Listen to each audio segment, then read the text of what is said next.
welcome everyone to another episode of Life in the City podcast. I'm Aida Ahmad, and together with me again is my co-host Farid Wahab. Hello, loyal listeners. This is the 8th episode.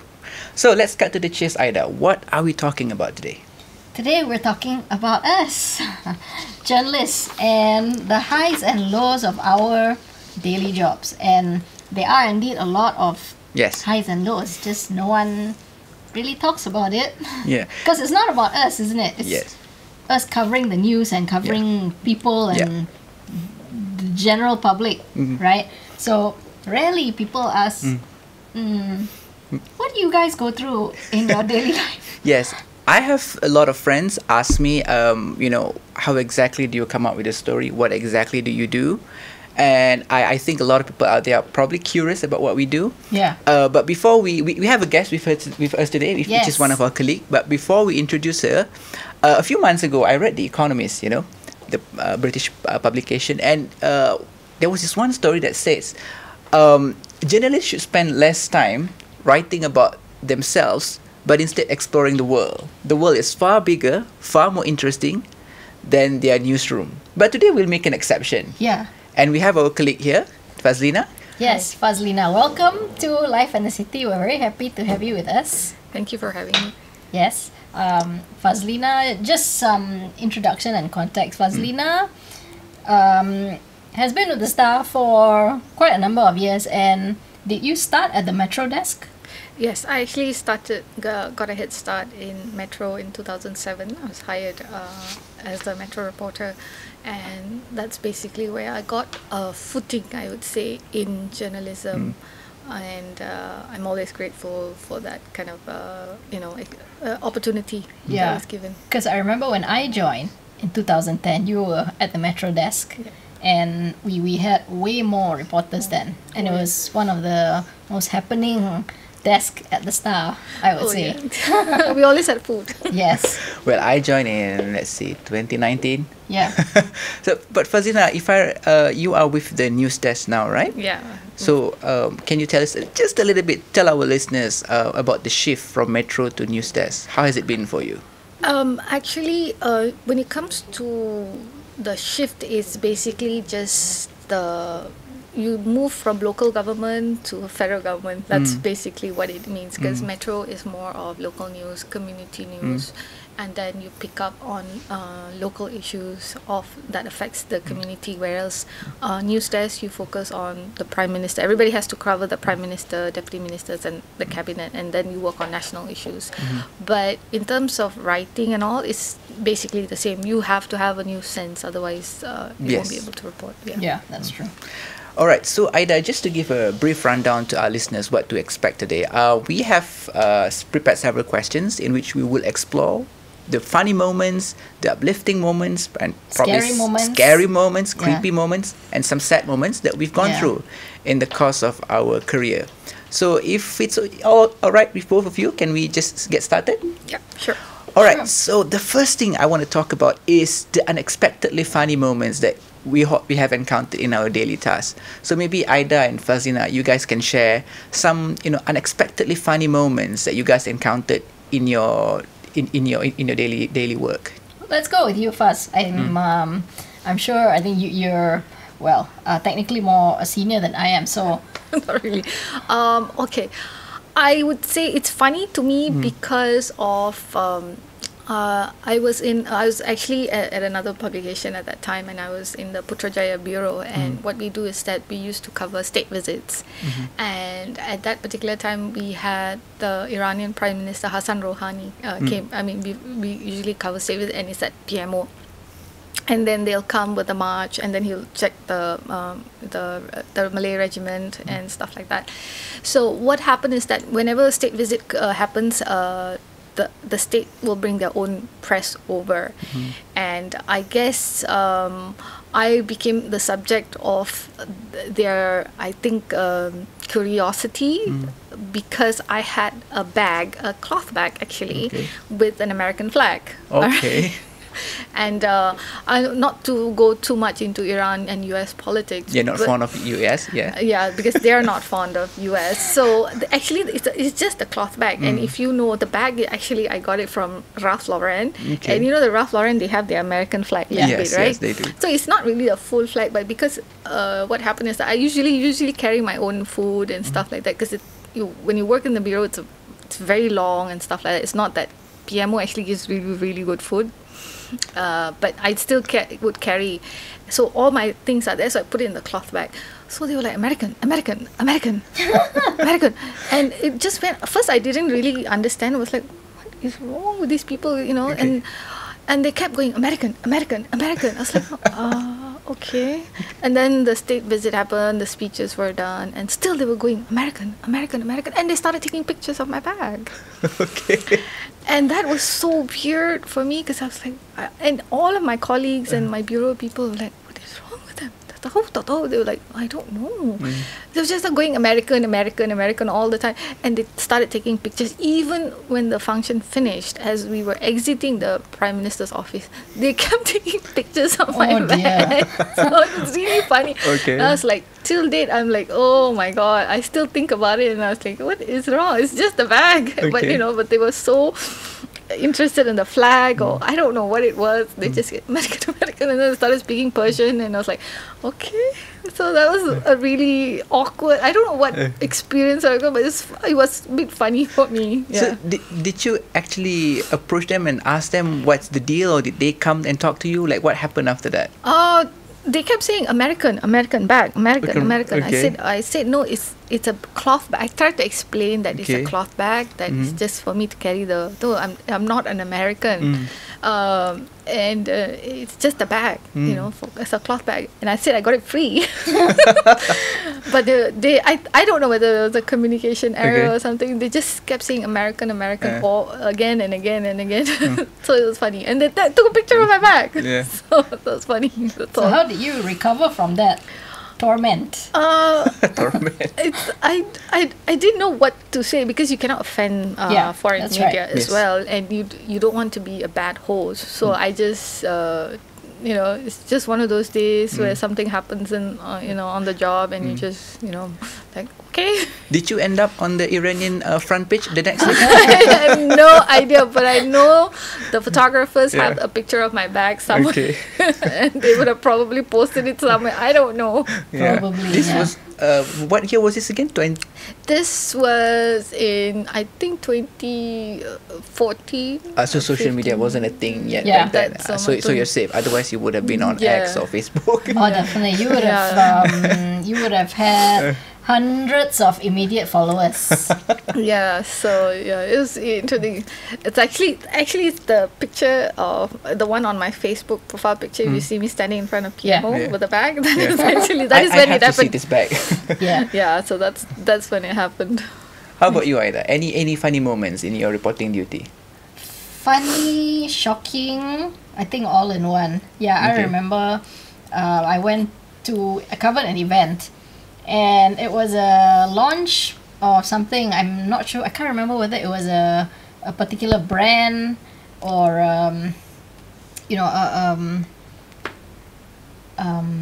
just a general launch of an event, right? So at that time, I think this was easily maybe 10 years ago, and it was something to do with what I was wearing, right? And I remember it was a long maxi dress, and I think I had a denim, like a crop jacket on top. And I showed up to this event, and when we journalists go for events, we have to register at the media desk, right? And then that's where we get our press releases and so forth. So the lady who was at the media desk looked at me and asked my name card, and I did the registration and everything. And then she just gave me a once over and told me, we have a lot of attendees today, and there are not enough chairs. Would you want us to get you a chair? So when I looked in the event hall, I thought, okay, it's not so bad. It wasn't that crowded.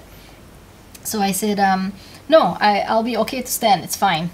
And then she asked me about the the food that I wanted to eat. So I thought it was weird because when we cover events, they don't usually ask us journalists about the food, right? Because it's a given. It's a given. And so I thought this was very strange, and I asked her, no, I'm fine. Why? And she gestured. She gestured on her tummy. She thought I was pregnant. Oh. Okay. All right. So I was just so angry that I wore that particular dress that day. I was probably bloated or something. Okay. So she thought I was pregnant. Oh. So I didn't know what to make of that situation. So I saw her gesturing, and I asked her, what do you mean? Oh no, are you pregnant? No, I'm not. So she gestured at your stomach. Yeah. So I said, no, I'm not, but thank you very much for your concern. Okay. And I was so disturbed. Like, why did I wear that dress? So, yeah, I thought that was a funny moment. One of those in my career. So I just went about my day and swore that I would never wear that dress outside ever again. Okay. But it does happen when you wear something a bit flary, right? Yeah, not only flary, but it tugs at the midsection. So yeah, that gave off a different vibe. Right. Okay. What about yours, Farid? This happened during the 15th January election. It was the first election that I ever covered. It was I was stationed at the Teti Wangsa Nomination Centre. So there were 4 candidates. I remember at the time, as the candidates were filing out of the hall, so the reporters were all congregating, swarming the candidates to try to get, the reporters were swarming the candidates to try to get quotes and interviews with them. I think Titi Wangsa was considered one of the hottest seats in KL back then. And if I'm not mistaken, right now it's the only one that is held by Barisan, if I'm not mistaken. So I remember I walked up to the Pejuang candidate at the time, Datuk Sri Khairuddin Abu Hassan. And at the time I don't know whether I was nervous, I was scared, but I was pretty sure I had seen him before. And I went up to him and said, kejap, ada Datuk Sri tak? So I legit was asking him if he has a Datuk Sri title, and he was looking at me taken aback, and all the other reporters around me were like, I thought, okay, that was very stupid. Okay, I don't know if it's funny, but it's funny to me. You guys should laugh. No, I get where you're, because sometimes it's subjective for it. Yeah, I mean, it happens in the job. Sometimes you just blurt out things that you're thinking, right? Because you know how it is in the media industry. We have to get their title right, And so I was nervous or something, but I was thinking, imagine you are contesting an election and a reporter just come up to you and said, do you have a Datuk Sri? It would be like, what? Have you done your research? Yeah, that's true. Speaking of funny moments, I would like to share an incident involving one of our colleagues. So she shared the story about how in 1990 there was a general election, and she was covering Lembah Pantai. So at that time, the opposition Semangat 46, which had 2 alliances, APU and Gagasan Rakyat, looked like they had a chance to topple BN, right? And just for context, we are all star reporters. So she and her colleagues heard that Tengku Razali and Lim Kit Siang were coming to Batu. So a whole bunch of reporters decided to abandon their constituencies to go see Kuli and Kit Siang. So when Kuli arrived, he was carried by quite a jubilant crowd. So they enjoyed the speeches, and then they went back to the office. So imagine our boss's surprise when the main photo of the day of Kuli showed him surrounded by 8 star reporters. That's not something. I wish I was there at that time, but this is another one of our senior colleagues. So no matter how tightly they cropped the photo, there was a star reporter in the shot. Oh my gosh. So the bosses were apparently furious. Okay. But the photo came out in the Star with all the other papers with her in it. So okay, I have a question. Okay, first and foremost, to listeners who don't know, we try not to be in the photos. Yes, it's not about us. Reporters shouldn't be the story; they should be the one reporting the story. Yeah. But anyway, I want to ask: were they captured in that photos? I think so. Oh, okay. Yeah, I think, yeah. So that was quite funny. Yeah, Okay. probably just to sort of different. It's like not to say that they endorse it. Probably just Yeah, was, yeah. yeah. They had no choice but to use that particular photo. Yeah. Yeah. So I want to circle back to everyone. Like, okay, Fazleena, maybe you can tell us, what did you learn from that so-called American experience or Iranian experience? Oh, I think it's just that you have to play it cool now, because when you have foreign media coming, right? A lot of the times they may not be aware of what you are, accustomed to, or what you know, or what you are doing, the issues, and so what may be or okay for you may not be okay for them, because you have to understand that if you come from countries that are like that, it's a different ball game altogether. So you have to be ready to accept certain things, and we can't react. You can't react. You can't react, because even like when I was with Metro, I had actually attended a North Korean tourism event, and you don't react. You just go for the thing and just be mindful and respectful at the person who is hosting the event and stuff like that. So it's just that I think the bosses will tell you when you attend event, you are going as a star reporter, so you have to behave like a professional star reporter. So that's what it is. Yeah. How about you, Aida? What did you learn from your dress mishap? Really assess what I'm going to wear that day, because perception is different, right? Yeah. Okay. And also I feel as journalists we have a duty to carry ourselves properly, because we represent the company. That's true. Well, as for me, the lesson I learned was Google the person before you went and interview them. Especially now. Especially now. Yeah, with the change of regime and stuff like that. That's right. Yeah. All right. I would like to shift this conversation further. Let's talk about the uplifting moments that we encountered in our task. So maybe Aida and Fazleena, you guys can share a moment when your report or reports made a positive impact. Like maybe you can tell us what the problem was, how you came across it, what did you do, and what was the outcome of that report. Should I start? Yes, go ahead. All right. Okay. For me right now, I think I've been writing about child abuse and child sexual abuse of children for 1.5 years. And when I rejoined the Star, I was actually thinking, what should I be focusing on? Because our editors were like, you should find a focus that you want to, an issue that you really want to work on. So we sort of were working on this issue for like a whole year, and we're continuously working on the issue. And right now, with whatever that is happening with global Ikhwan, is also something that I think the Star has been reporting for many months and many years. It's an ongoing issue. So child abuse, sexual abuse of children, I think it's something that we have to always talk about, because given the statistics, right, on an average we have about 1,000, more than 1,000 cases sometimes, and we cannot say that, oh, it's okay. It's not okay. Yeah, it's that's right. definitely not okay. And given the number of children these are the ones that actually come forward and are reported, because it's based on police statistics. But there are a lot of cases that are unreported, and there are a lot of cases we don't even know.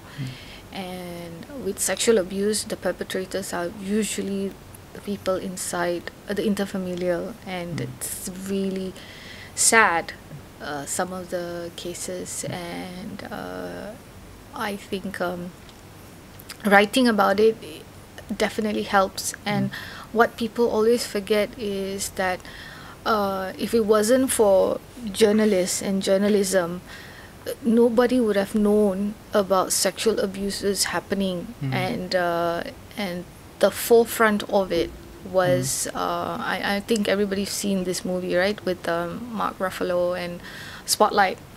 Yeah. So how they brought in the abuses that was happening in the Catholic Church. You have to understand that if it wasn't for journalists, a lot of these issues would not come to light. Will not be uncovered. Yeah. And people always, they like to say, we are only writing about this, we only write about that, we don't.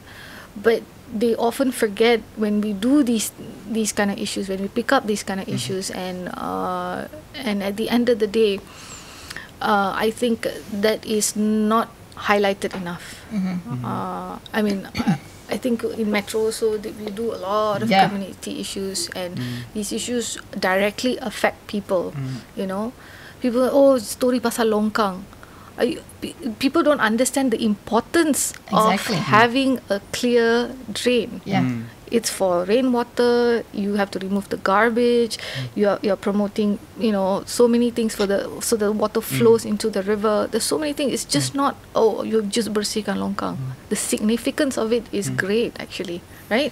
Yes, and especially for us who write for the Metro desk, a lot of the uplifting moments are from the residents who are affected, and when they send us the email or call us and ask us to please come and help us deal with this issue in our backyard. It's just literally behind their home or in front of their home, and it affects all of us as well because we are also residents. We go through the same issues.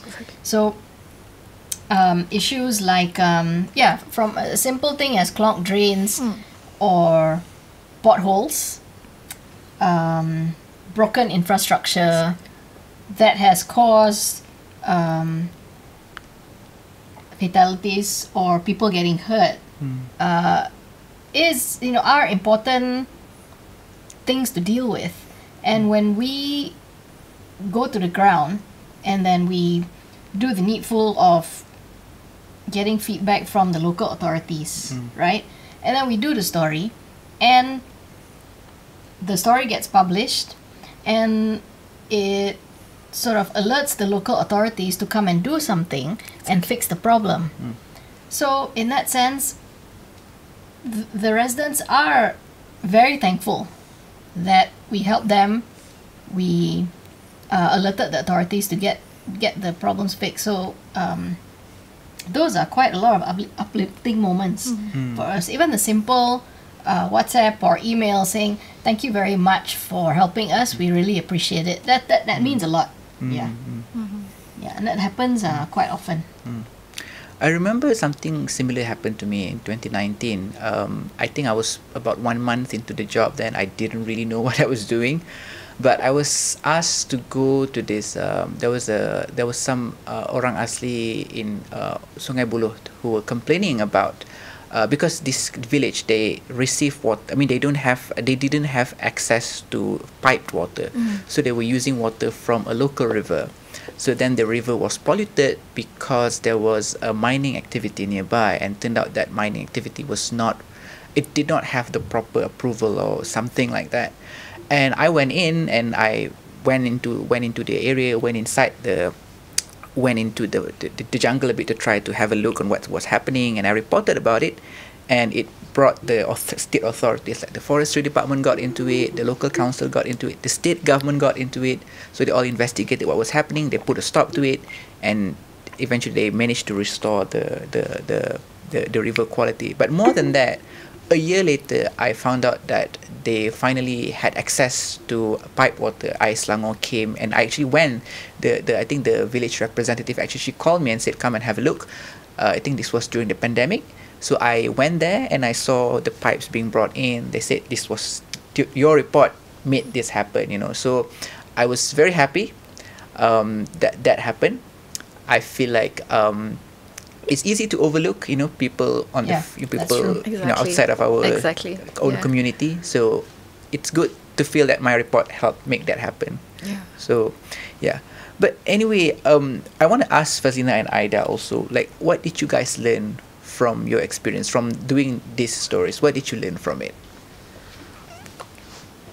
I think the greatest lesson that you learn is I wouldn't say it's a lesson. It's just that I feel sad when these things happen, and it continues to happen. And I think recently there was that one case with the mother who sexually abused the sons, and I think she was sentenced to 103 years or something like that. She made porn videos as well. So it kind of tells you that, you know, I mean, what are we doing wrong, you know, in our society, and how can we make this better? Because, you know, writing about it is one thing, but you need to make it better. I mean, it's superficial to say you're going to stop it. It's not going to happen because, you know, it's human nature. You don't know how, I mean, how do you stop evil people, right? You know, unless you have superpowers. But even then, it's a really big challenge. So how do we, you know, get the community, I think, needs to step up in that sense. And, you know, actually, if you hear a child is crying, if you feel that something is off, you know, you have to ask, because we don't live like that anymore. We live like, you know, I don't want to talk to my neighbor, I don't want to participate. But if you don't participate, you don't talk, you don't know. Correct. Right. Yeah, we've I think I mentioned this to you a few days ago. We've lost our tribe. Yes. We've lost a sense of community. Exactly. I'm not trying to just put a blanket statement here, but I also see that happening in the urban, in our urban areas. I'm glad that I make a point to say hello or greet my neighbors, and I live in a condo, right, where everyone's closed, your door's closed, you don't know what's happening. It's important to look out for each other as well. So in that sense, I think the community sometimes rely on us journalists to do that.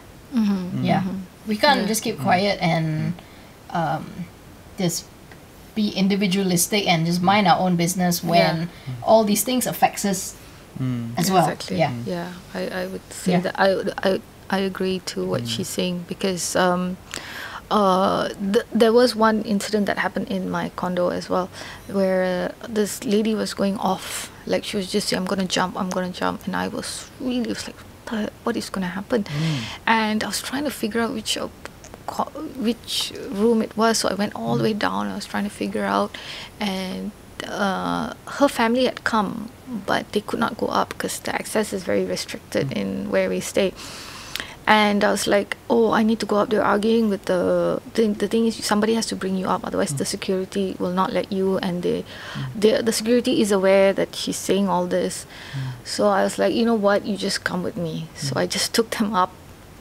And then you get only access to the floor. So they were like, which floor? And then we can use the staircase, because the staircase are still, the stairs are still open. So we went, and there were kids, and the kids looked really disturbed. And the thing is, the husband had taken away the keys, so they could not come out. They could her mother could not go in. So, and you know, if somebody didn't actually attend to that, we don't know what would have happened. So I think it's very important to be a bit, bukan menyebok lah, a bit not kepo, so curious. just be concerned and curious. It's part of parcel of living in a community. It's not about being menyebok. You have to know what's going on around, and I think the media help you do that. You know, you need to know what's going on in your community. Like just now you were saying about drains. What I noticed is that people who say things like, it's just longkang je. But the thing is, until it happens to you, you would know how important it is. And especially if I'm paying assessment tax, I would want my drain to be clear. I wouldn't want it to be dirty. Because then we'll have problems of flooding. Yes. It's a perennial problem in this country. Which nobody wants to admit that, you know, they are the root cause of it. But Before we move into the next session, just one last question for both of you. What do you think we journalists can do to improve the lives of the community around us? Well, other than talking about their drains? Well, we try to do our job, highlight the pressing issues, right? But like Faz said earlier, we can't change the world. We can't change what's going on in this country. but we do our best, especially at the local government level, because we deal with them and they need us as well to be the eyes and ears, because they cannot go and fix everything, right? We need to work with each other. Yeah. So I think what we are doing is, I wouldn't say it's good enough, but it's at least something. Because I would like to say before influencers came, we were the influencers. You know, That's right. We help change people's mind. We make people aware of the issues. We make people more educated about certain whatever, if the like government programs. A lot of people don't know that actually governments have a lot of programs that they do for the people, but nobody knows. But unless you write about it, then you're like, oh, I read it in the style. Just how do I get in touch? So you put in as many information as you can. So I think what we're doing is it is helping people, but I guess we can do a bit more in the change of how we report, and I think we are doing that already. Yeah. It's funny that you bring influencers, because I remember the time before social media exists, because both my parents also work in the newspaper industry, and I remember they would come home and bring a copy of the newspaper, and I would flick through pages by pages. I flick through the pages, and I would the beautiful thing about newspapers, for me at least, is that I'd come across things I would not have come across on my own. Like when I turn to a page, I see, oh, what's that about? The thing about social media is that it's tailored to what you normally browse, to what you normally want to see.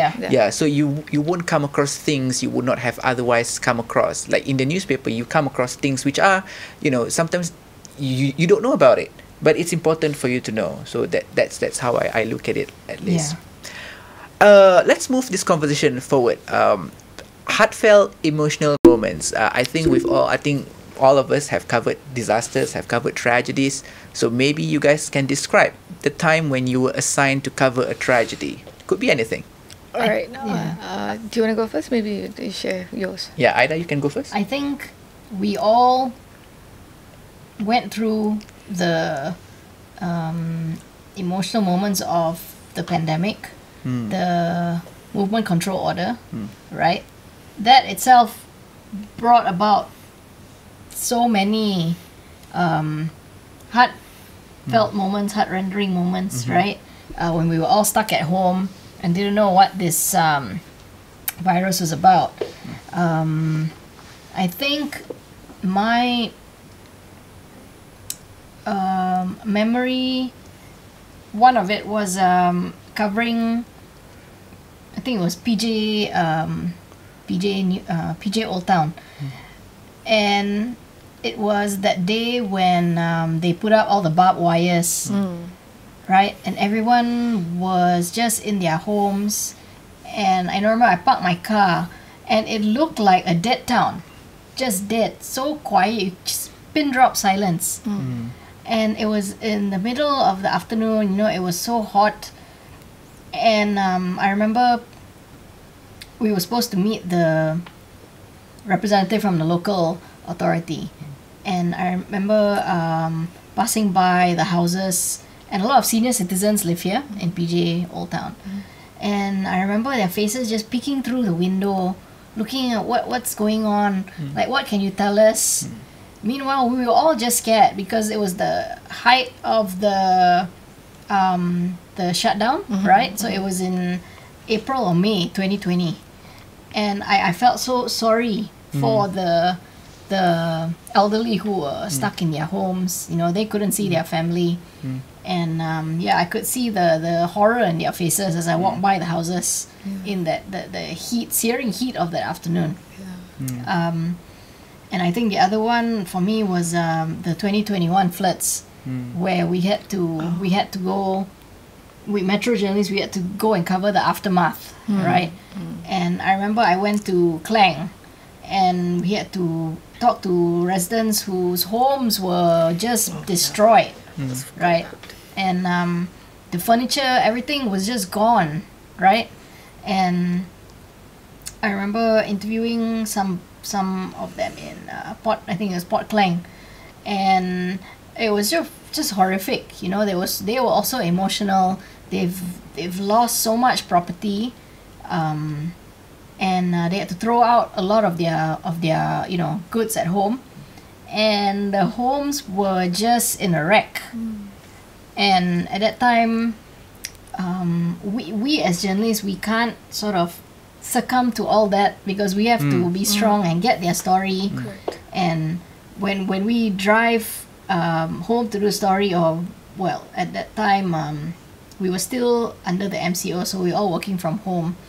And at that time, when you're driving home, that's when, if you want to get emotional, just go ahead, go ahead and cry or whatever. But yeah, I think it was during that flooding incident in 2021 was kind of heart-wrenching. How about you, Fazleena? For me, I would say the Bukit Antarabangsa landslide, because it happened in 2008 in December, right? It happened because at that time my beat was Ampang and KL, so it came under me. And I think about 5 o'clock or 6 o'clock I received some message. Those days it was SMS. We didn't have. So I got the message from Brian. It was like he got a message from the Red Cross saying that this tragedy had happened, so please go. So I saw I think after Subuh, and then I got ready, and then I went, and then I wasn't thinking. I was like, oh, landslide, okay. Then when I went there, I was like, oh my God. I didn't expect the whole hill to detach itself, and because all the houses, they had like those bungalow houses, the houses were all gone. Like the whole thing just moved. The earth moved, and as we entered there was a small relief center right in that edge where the road was, and then the bodies were all laid there. They had about 5 bodies, and the last body, yes, dead bodies. So it's like, okay, this dead body, so this is not just some ordinary landslide. So as we went, the houses were all like, all gone, like how an earthquake happened and stuff like that. And it was then I realized, the gravity of the situation and how terrible it was. And it was a bit overwhelming. And so when it actually happened, nobody really knew. We're like, okay, so what are we going to do? So first we just reported whatever that was done. So if they found all the victims and stuff, and they brought in the SMART team. The bomba is always there as well, and they were putting all the devices to see whether there are other people, but all the people were accounted for already, and people managed to actually get out in time. And we were interviewing residents, and they were still in shock. They didn't know what to do because their whole livelihood is gone. And so that was really a very overwhelming experience, because for the whole 2 weeks I spent there, it was different issues that was happening. People were getting scared. The earth was still moving, and what happened was that we entered one of the houses a little bit on top, and the houses was already gone. It was all structure and all. And the photographer and I, at that time, the late Abdul Rahman Senin, everybody calls him Amigo, so he's actually a very famous photographer. Everybody knows him. We had a headache. Like, I cannot describe that feeling. It's like, I felt like it was like moving or something. Both of us couldn't sit, like we couldn't, we were like doing, like swaying. So the soil was still moving when you were... I would think so, because the house was, I mean, you can't see anything moving, but when you enter that house, it was like... You could feel it, yes. And I was like, I cakap, Miko, rasa tak? He's like, yeah, rasa. And we were like going like swing, and it was so like, oh, so it's still moving. So that's when we realized that it was not safe. And we, when you're a reporter, you're just thrown in, and what happens, right? So we actually wrote about that, and the house owner was actually a Tan Sri, and he was like, oh, what do I do? What am I going to do? He's trying to scavenge whatever they can, and it was really devastating, because life is very uncertain, and you don't know what's going to happen to you. And for all these people who are VIPs, everything was gone. Yeah. I remember this is I remember for my part my story. I remember in 2020 when Selangor Mansion and Malayan Mansion were placed under enhanced MCO. I think that was the first area to be placed under enhanced MCO in Malaysia, the Jalan Masjid India area. So I remember I went there and I saw the barbed wires being put up, and I thought, wow, this is so surreal. I never thought I would see something like this in my lifetime. And I remember because I had to interview the residents to try to get something out of them, and some of them were foreigners. So I remember there was a white tent. There were plenty of health ministry officials in there, and the residents were queuing up outside to get tested for COVID. This was in 2020, so the vaccines hadn't arrived yet. So I remember after they went out of the tent, I was like gesturing at them, hey, come over here, it's mari sini, because I wanted to interview them, you know. But of course we couldn't stand too close, so there was a barbed wire separating us. So I had to like shout at them, hey, macam mana, you know, like I was like asking them questions, and they were like screaming back at me. And then so somehow I had to make that work, because I had to get a story somehow, you know. So that was the only way I could think of. And then I think one of the askar, he saw me and said, no, you can't do that, you can't do that. I was just gonna ask you, did he say anything? Luckily he didn't arrest me or anything, but I think he understood I was doing my job. But also they couldn't let me get too close, right? Yeah. So, and then luckily I managed to get a phone number from one of them. So then I managed to call him, and then he passed me around. So I managed to speak to the other people, because, you know, by hook or by crook, I had to get a story, right? And then about the 2021 floods, I remember I was asked to go to Taman Sri Nanding. So I think at the time a lot of attention seemed to gravitate towards Taman Sri Muda Insya-Allah, but Taman Sri Nanding in Hulu Langat was just as badly hit. There was this one viral video showing residents on the roof of a surau, I believe, and water was around them, and I think if water had risen just a bit more, they would not have been able to stand on that anymore. So I think I went there 2 days after. So water was still about, I think, slightly above my ankle or something. So luckily I wore my boots. I went with my photographer, Samuel Ong, and it was like the place had been turned upside down. Yeah. So when I went, I saw this one lady. She was crying, and then her sons were comforting her, whatever. So I went to her and I sort of spoke to her. But at first my initial thought was these people were not going to be welcoming, because they were busy cleaning up their house, you know, and I was here with my camera. So, but I was very surprised to find that they actually were very receptive to having me there. They actually, please put out this story, please tell the authorities what we are dealing with, you know. So I was actually very surprised to find that they were very receptive to having reporters there. And so we were walking around, you know. I was like in disbelief, looking around me like, what is going on, you know. So yeah, it was very bad lah. Yeah, some people obviously, depending on the types of stories we do, they are not receptive to us at all. They pretty much downright don't like us. They don't like us at all. Well, another incident is involving one of our other senior colleagues who had reported extensively on the illegal sand mining activities, right? Somewhere in KL, right? Yeah, so this is along the Klang River and Old Klang Road. They were conducting interviews and taking photos when they noticed a few men hiding in the grass. So they knew something was off. So our colleague left, and they were chased by two men on motorcycles, each with walkie-talkies. So obviously they were coordinating with someone.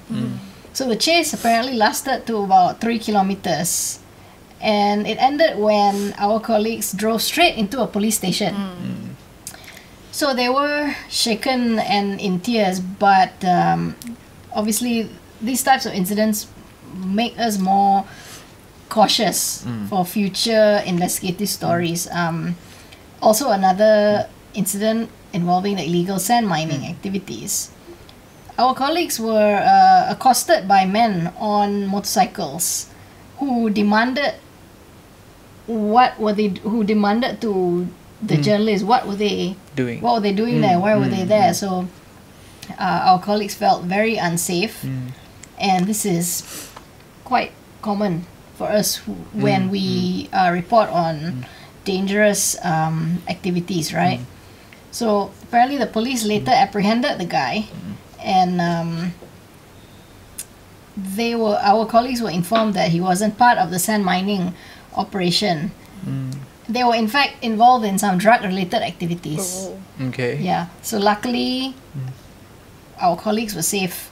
But it's these incidents where it just puts our safety at risk, but we still have to do it to get the story out. Yeah. I think it's the thing that people don't know, there are side effects to this job. One thing is this: you're exposed to these kind of dangers, and you're put in this dangerous situation where you're actually trying to get the story, and then you want to report on the story because of how important it is. And then there's also where you were saying, not everybody's receptive, but you have to get the story, and you have to be so tactful. And often people actually verbally abuse us, but nobody really knows how we actually get the story. So yeah. Fazleena, maybe you guys can tell our listeners, how do you balance the need for being sensitive to the people you interview with getting your job done? We have a deadline. We cannot dilly dally forever, and but at the same time we have to be sensitive to the people you're reporting about. How do you strike that balance? I think it comes with years of experience. I think the senior journalists have a knack for it. They're more tactful. They know how to get it. But when you're first time, when I didn't know how to do it. I didn't know how to go and talk to somebody who just lost a child or a mother. It's so difficult because you don't want to talk to them also, and they don't want to talk to you. But then over the years, you sort of build that kind of I don't know, is it a tact or a skill on how to but the thing is, you always have to empathize with the people. And if they are angry, you let them vent out the frustration. Unless they get physical, then you have to back off. Usually, like if you're covering riots and stuff like that, I stand next to or the closest to any police officers so that I don't get, that's one of the it happens things. during elections as well. So that you don't get, but when you're trying to get somebody, who like mourning and stuff like that, I think you empathize, you say sorry, but you never force them. You never force them. I think that's not great. All right. I would like to move this conversation to our next topic. How do we deal with audience or people that are not so welcoming of our job? Maybe have you been in a situation where you were caught off guard, hostile interviewees, riots, mobs, people who don't like who you are? Have you encountered something like that? And how did you deal with that? So we had I'd asked you if we could actually talk about this, but it wasn't a hostile interview. It was, I think I was genuinely scared because I had an assignment to see the then Hamas leader, Khalid Michel. So I didn't know that who this was. At that time, I wasn't very well aware of the situation in the Middle East and whatnot. I only became aware after the Syrian war broke out. That was like 10 years ago. So I was like, how do I do this, And then when I went there and all this, I'm guessing they're all the fighters and soldiers for that. And they're like, how did you come? Where did you come? Who are you? And stuff like that. So, and I had my photographer at that time, Bazuki at that time, and we were like, we've been assigned to come here. And I was a bit scared, because I've never met a resistance group leader before, and they immediately took my phone because they don't want to be tracked, because most of them use analog or walkie-talkie and stuff. So I was like, they took my phone. I was like, what do I do? And then I explained to them, and I showed my media tag, and then I said, we're just going to interview. And then I think luckily somebody from the Palestinian embassy came, and I was then I think he spoke English, and then he explained, and then that kind of sort of made them, then eventually the bodyguard gave me back the phone. So then we proceed to the interview, and then suddenly it was interjected by this a blogger from Indonesia, and he's like a staunch supporter, and he was like explaining himself to the Khalid, Mr. Michel, and he was talking, and I got really irritated at that time because I would just wanted to get the interview done. Yeah. And because you're translating, he's speaking in Arabic, and then the embassy guy is translating, so it's a bit long. And I don't know what happened, because that guy also had his recorder, and I put my phone to record, and I think my recording went off and his recording went on, and it was just it was a bit of a mess at that time. But eventually, it finished, and we left. I did take a picture with him because you never get to meet a resistance group leader anyway. But it was that moment I felt a little bit, it was a bit scary, but at the same time I was like, oh, I actually did this, and I survived the interview. So it's a bit, Aida? I think 14 years at the Metro desk, hostile. Maybe not so much from the residents, yes, but not until I felt my life was in danger. No, not so much. What about you?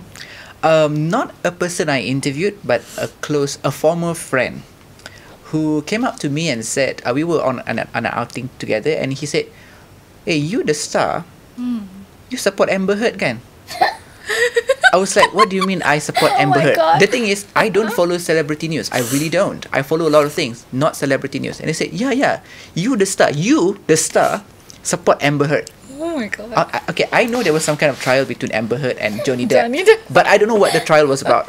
And then he said, no, because there is a story by the Star, apparently in support of Amber Heard. And I said, oh, it must be a wire story. Okay, to our listeners, I need to explain a little bit. A wire story or a wire service, let me read here. It's a service that provides news reports and updates to media outlets. Okay, for example, at Bernama, which is our national wire service, we have Reuters, we have AFP, we have Bloomberg. So I'm guessing that's not actually a story by the Star. It's a wire story that we ran, because there's no way we are sending someone to the to the UK or the US just to cover Amber Heard. And I said, I don't know. Because apa Amber Heard? I said that could be a wire story, and it must have been published by someone from other desk, not my desk, because I don't do Amber Heard. Yeah, you support Amber Heard. I said, actually, name. I said, look, dude, I don't know what you're talking about. I don't even follow this news because it's not important to me. And he said, well, I care, because I care about the truth, and you journalists don't. I said, so is this why he's your former friend? Yes, that's why he's a former friend. I said, okay. But this is a situation we get into a lot, right? Yes. They we do. like to corner us and saying, oh, you the star, you macam ni. Oh, you're with the star. Presume things, that you report whatever that is. The guy if the guy is saying that Longkang, I'm just going to say that Longkang to Sumbai, we will say the guy said Longkang to Sumbai. Yes, right? yes. And based on your story, we are neither friends with Amber Heard nor Johnny Depp. I mean, we wish we were, wish, right? And speaking of that, being friends with journalists, it's hard for us to make friends. That's true. Right? Because when people come to us and they are so nice, and we just pick things up easily and think, okay, what does this person want from us? Because they usually want something, right? There's no such thing as a free lunch. Yes, right? that's true. So, I can understand why this person is your former friend. You know what's funny? 2 weeks after, he texted me and said, I need you to come and cover an event. I didn't respond because I'm not sure how to feel, because in my mind I was like, well, you said I publish fake news, right? So now why are you coming to me? Exactly. But I would like to clarify, as a journalist, just because I write about person X does not mean I agree with person X. Yeah, it just means that as a reporter, I report on what is being said, And one friend once pointed out to me and said, if you disagree with this, why are you writing about it? I said, that's not how democracy works. Exactly. If we operate by the logic that we don't publish something just because we disagree with that person, then where's that going to lead us? I like this saying. I can't remember who said it. I think it was Voltaire, a French philosopher. He said, I may not like what you said, but I will defend to death your right to say it. And I think that's what journalism is about. Although I would say we still have to, verify if the claim that they make is factual. Right. And just tread carefully, because now with social media, when we see in the comment section how people attack us as journalists, attack our organization, you know, it's tempting for us to go in and retaliate, but we can't. Yes, because we have to maintain our composure, not get ourselves in trouble. Commenting on a person who probably doesn't exist. You know, because you know, we have cyber troopers and all that, and we don't know whether it's a fake account or a real account. So yeah, all this we have to endure. I had once, because early on when I used to write and stuff like that, right? Say, you know, because sometimes when we feature certain people, you tend to feature them a lot and stuff like that. And then this is a relative. Oh, you mesti ambil rasuah lah sebab tu. I was like, yes. If I take rasuah, I would not be driving a Canary. At that time I had a Canary. Or Beza in my case. No, they just make this assumption just because you're covering this minister or this. Oh, you mesti ambil rasuah sebab tu lah you tulis macam like, dude, like where did you make that connection? And this is a relative, okay? Yes. They like to. Oh, you are inclined to this. I was like, no, I just do what I am assigned to do, or what my bosses expect me to do, or what is the story that is needed. I don't. You want me to take rasuah?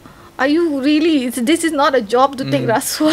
I think it's a bit of a thankless job, right? If you want to become rich with this job, don't be a journalist. Don't be a journalist. I don't know.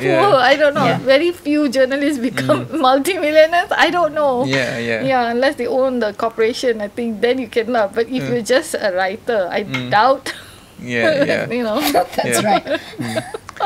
Obviously, there's a lot more we can say about this, but I think we have to wrap up now. The session, but obviously, this topic, if you want to talk about it can take until tomorrow. Yes, maybe we'll have a part 2. Yes, maybe. Yeah. Before we end the podcast, maybe Fazleena and Aida, you guys have something, you know, a parting words for our listener. Yeah, Faz, go ahead. Okay, I just like to say that, you know, what happens behind the publication, there's a lot of work that goes into it, right? I mean, we report, then we have copy clearers, then we have sub-editors, then the editors go through, you know, it's a process. But, you know, we are also human, you know? Yeah. And humans are not perfect. And people also have to be mindful that, you know, a media publication is also have their own bosses, their own corporation, their own companies, and a lot of the times, you know, reporters fight for the stories. Yeah. You know, this is something that people don't know. We fight for the stories. Our editors also fight for the stories. But with bigger bosses to get the stories out. But we still have to work within our own parameters. We have our own parameters, and it's not that you don't want to do this. No, it doesn't work that way. And we get a lot of hate mails, like you said, right? And those days in Metro, we used to have calls, and you know, they would just go on and on. We just okay, you know, we get bashed a lot, and I think a lot of it is we don't deserve it.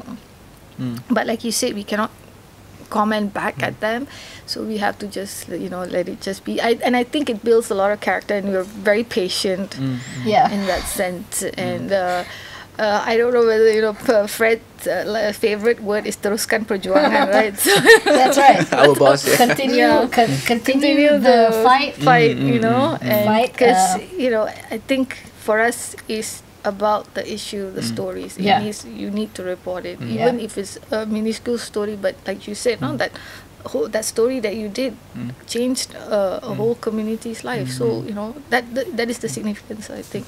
Yeah, I think one last funny story I would like to share, again from one of our colleagues. When we get phone calls from residents, oh my God, we get some doozies, right?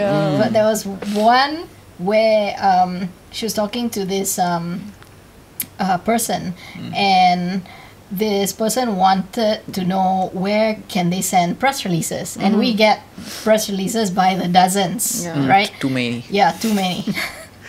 And so our colleague were told this person, okay, this is the email that you can send to this particular desk, depending on what the topic is about. And this person told our colleague, no, I want you to write the press release for me. So by the way, we don't write press releases, we receive press releases. And so, she had to say, madam or sir or whoever was it, we don't write the press releases. You have to write and send it to us. So I'm not sure what was the outcome, but Any parting words, Farid? Two things. One, I can't please everyone. And I think since I realized that, since I accept that I can't please everyone, my life has become so much more peaceful. That's right. Okay, so if you think I support Amber Heard, well, go ahead. Maybe I do, maybe I don't. I really don't care. Number two is that... you mean number three. You already said two, right? Okay. Number two is that... we make mistakes. We are human beings. But what matters is that we will continue to try to do our best. Of course, there were times we will fall short. We are human beings. So, I hope that clears things up. It does. And once again, it's been a pleasure having you with us, Faz. Thank you for having me. I'm actually quite honored to be part of a Metro kind of event. Because I got my footing there, and I'm always lurking around there and chit-chatting, right? Yes, that's true. Thank you again for listening, everyone. The Life and City podcast can be viewed on our YouTube channel at The Star Online or www.thestar.com.my/metro.